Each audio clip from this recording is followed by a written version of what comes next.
সুতরাং সার্বিক বিষয়ে নতুন যে দল গঠিত হয়েছে সেটা নতুন রাজনৈতিক বন্দোবস্ত হয়নি, একই সাথে আমাদের কাছে মনে হচ্ছে এটি আদিম রাজনৈতিক বন্দোবস্ত হয়েছে বলে আমরা মনে করছি।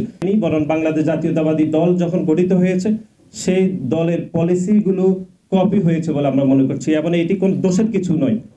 আমরা এটি প্রথম বলছি, নতুন রাজনৈতিক দল গঠিত হয়েছে।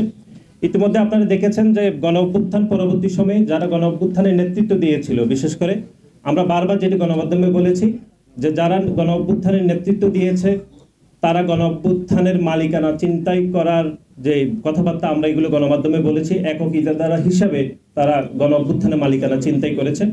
এবং গণ অভ্যুত্থান পরবর্তী সময়ে তারা নতুন রাজনৈতিক বন্দোবস্তের কথা বলে তারা ইতিমধ্যে একটি রাজনৈতিক দল গঠন করেছে। আমাদের দলের পক্ষ থেকে সেই সিদ্ধান্তকে স্বাগত জানানো হয়েছে এবং বাংলাদেশ জাতীয়তাবাদী ছাত্র দলের পক্ষ থেকে আমরা স্বাগত জানিয়েছি। কিন্তু আমরা যেটি উদ্বেগের সহিত লক্ষ্য করলাম সেটি হচ্ছে নতুন রাজনৈতিক দল যে গঠিত হয়েছে নতুন রাজনৈতিক বন্দোবস্ত হিসাবে, সেটিতে আমরা আসলে নতুনত্ব কিছু দেখিনি। বিশেষ করে আমরা নেতৃত্ব নির্বাচনে খুবই সিলেক্টিভ বিষয় দেখেছি। নমিনেটেড ব্যক্তিবর্গ সেখানে নেতৃত্ব নির্বাচিত হয়েছে, কোনো গণতান্ত্রিক প্রক্রিয়ায় নেতৃত্ব নির্বাচন হয়নি।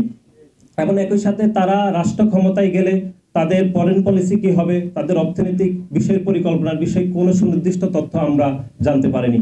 এবং একই সাথে এই যে তাদের নেতৃত্ব নির্বাচন অথবা তাদের অর্থ সংগ্রহের যে যাবতীয় বিষয়, তাদের ফরেন পলিসি বিষয়ে আমরা কোনো নতুনত্ব পাইনি। এবং আমাদের যাত্রাপথে আসলে সমাজের নানা শ্রেণী পেশার নানা বয়সের মানুষরা এসে যুক্ত হবে, তাদের জন্য সেই সুযোগটি থাকবে, সেই স্পেসটি থাকবে। এবং আমরা মূলত আমাদের যে পরবর্তী সাংগঠনিক কার্যক্রম সেখানে মূলত আমরা আগ্রহী হব, মনোযোগী হব।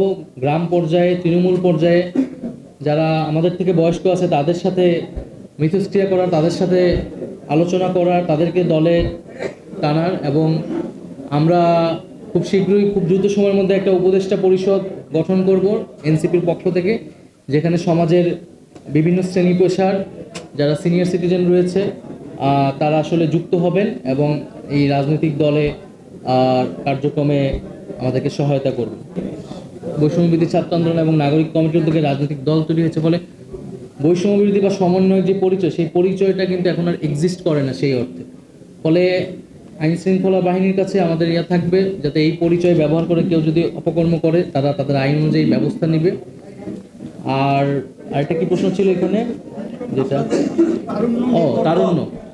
আমাদের তো তারুণ্য নির্ভর দল, তারুণ্যকে আমরা শক্তি মনে করছি। আমরা মনে করি যে তারুণ্যের উপর বাংলাদেশের মানুষের সেই আস্থাটা আছে। বাংলাদেশের মানুষ নতুন নেতৃত্ব, তারুণ নেতৃত্ব দেখতে চায়। তবে এরকম তার মানে এই না যে আমাদের দলে শুধু তরুণরাই থাকবে। আমরা তরুণরা যারা আমরা সংগঠিত ছিলাম আন্দোলনের মাধ্যমে, আমরা আন্দোলন পরবর্তী সময় আমরা এক হতে পেরেছি, তারা আমরা এই দলটার যাত্রা শুরু করেছি।